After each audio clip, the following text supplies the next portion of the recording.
40,000 feet की ऊंचाई पर उड़ते एरोप्लेन में आधी रात को आखिर ऐसा क्या हुआ जिसकी वजह से एरोप्लेन में मौजूद 293 पैसेंजर, 13 क्रू मेंबर और 2 पायलट को मौत का सामना करना पड़ा। दरअसल एयर ट्रांजिट 236 की फ्लाइट टोरंटो से लिस्बन की ओर जा रही थी और इस फ्लाइट को अटलांटिक महासागर के ऊपर से गुजरना था। इस फ्लाइट में कुछ ऐसा होने वाला था जिससे पायलट बिल्कुल अनजान था। दरअसल अटलांटिक महासागर के बीचों बीच 40,000 फीट की ऊंचाई पर उड़ते एरोप्लेन में कुछ ऐसा नोटिस किया गया जो दोनों पायलट ने अपनी लाइफ में कभी नोटिस नहीं किया था। दरअसल ये घटना घटित हुई 24 अगस्त 2001 को जब एयर ट्रांजिट की फ्लाइट 236 की एयरबस 330 को टोरंटो से लिस्बन की ओर रवाना कर दिया गया। इस फ्लाइट को उड़ाने वाले थे फर्स्ट कैप्टन रॉबर्ट, जिनको करीब 16,800 घंटे का एक्सपीरियंस था, और साथ ही में थे दूसरे ऑफिसर डर्क टेजेगर, जिनको करीब 4800 घंटे की फ्लाइट उड़ाने का एक्सपीरियंस था। जिस जहाज को ये लोग उड़ा रहे थे ये करीब 2 साल से भी पुराना जहाज था। उड़ने से पहले फ्लाइट की अच्छी खासी चेकिंग की गई और चेकिंग पूरी होने के बाद फ्लाइट ने टेक ओवर कर दिया और कुछ वक्त बीता ही था कि जहाज अटलांटिक महासागर की 40,000 फीट की एल्टीट्यूड पर पहुंच गया। फ्लाइट के उड़ने के स्टार्टिंग के 4 घंटे तक तो सब कुछ नॉर्मल चल रहा था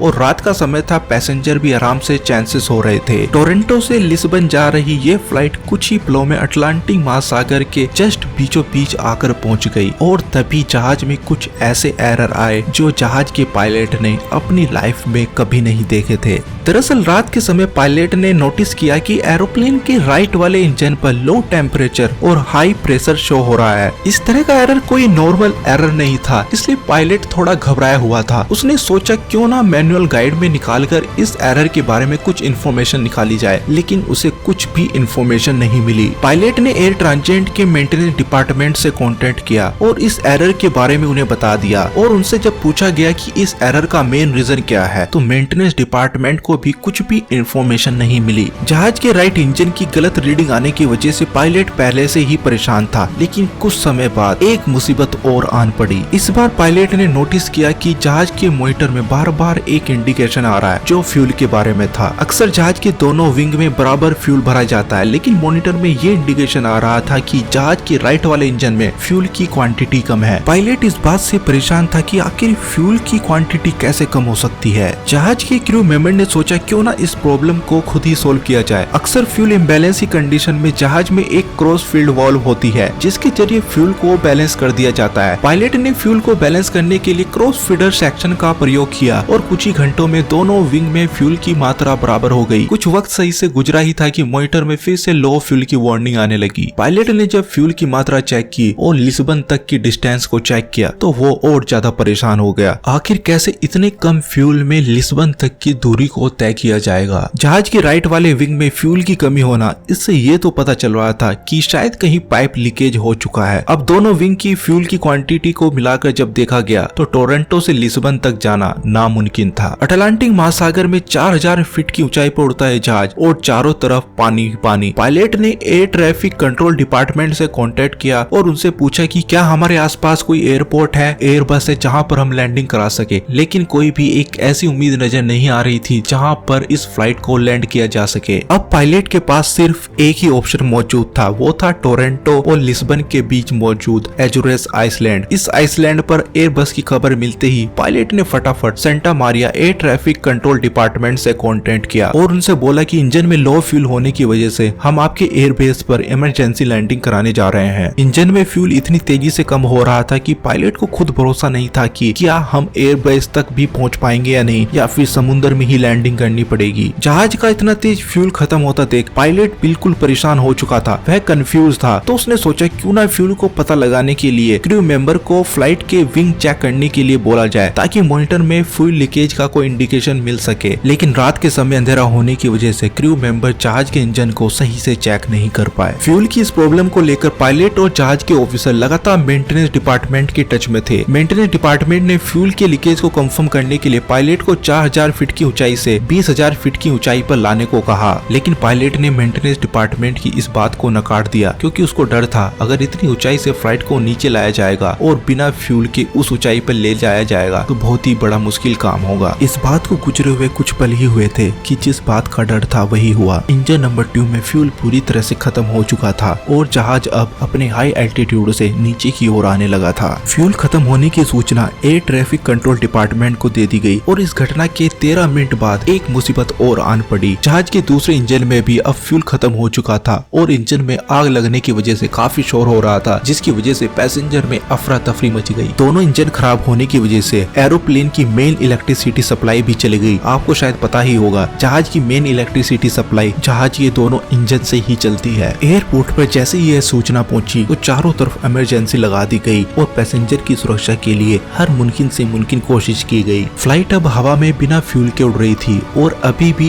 एयरपोर्ट से इसकी दूरी 250 किलोमीटर की थी। अटलांटिक ओशन के ऊपर उड़ता हुआ ये जहाज, इसके इंजन में पूरी तरह से आग लग चुकी थी, लेकिन किस्मती से इमरजेंसी एयर टरबाइन मौजूद था, जिसका काम था जरूरतमंद इक्विपमेंट को अभी भी इलेक्ट्रिसिटी प्रोवाइड कराना। जहाज अब धीरे धीरे ग्लाइड करते हुए 30,000 फीट की ऊंचाई तक आ चुका था और एयरपोर्ट की दूरी अभी भी 120 किलोमीटर से ज्यादा बची हुई थी। जहाज को ये दूरी ग्लाइड करते हुए कवर करनी थी। अब प्रॉब्लम की सबसे बड़ी बात ये थी, अगर बाय चांस जहाज एयरपोर्ट तक नहीं पहुंचा तो समुद्र में ही लैंडिंग करनी पड़ेगी, जो एक भयानक लैंडिंग से कम नहीं था। पानी में अगर लैंडिंग हुई तो पैसेंजर की जान भी जा सकती है। पायलट जहाज को ग्लाइड करते हुए बड़ी हिम्मत से 13,000 फीट की ऊंचाई तक लेते आया, लेकिन अभी भी एयरपोर्ट की दूरी 15 किलोमीटर से ज्यादा बची थी। पायलट के लिए सबसे बड़ी मुसीबत की बात ये थी कि अगर पायलट ने जहाज को नीचे किया तो नीचे करने की वजह से उसकी स्पीड तेज हो जाएगी और लैंडिंग करते वक्त जहाज क्रैश भी हो सकता है। इसलिए जहाज को गोल गोल घुमाकर एल्टीट्यूड को कम करने की कोशिश की गई। अब वक्त आ चुका था जहाज को रनवे की ओर मोड़ने का। पायलट जहाज को रनवे की ओर ले गया, लेकिन वो उसको एक एस टाइप की शेप में ले गया ताकि एल्टीट्यूड को कम किया जा सके और लैंडिंग के लिए ज्यादा समय मिल सके। एक नॉर्मल लैंडिंग करते वक्त जहाज में मौजूद फ्लैप को ओपन कर दिया जाता है और साथ ही में इंजन थ्रस्ट को बढ़ा दिया जाता है, जिससे कि नोज को ऊपर किया जा सके। लेकिन एयर फ्लाइट 236 में ये दोनों चीजें ही मौजूद नहीं थी, इसलिए ये लैंडिंग बहुत ही खतरनाक होने वाली थी। पायलट के पास लैंडिंग कराने के लिए कुछ पल ही बचे थे।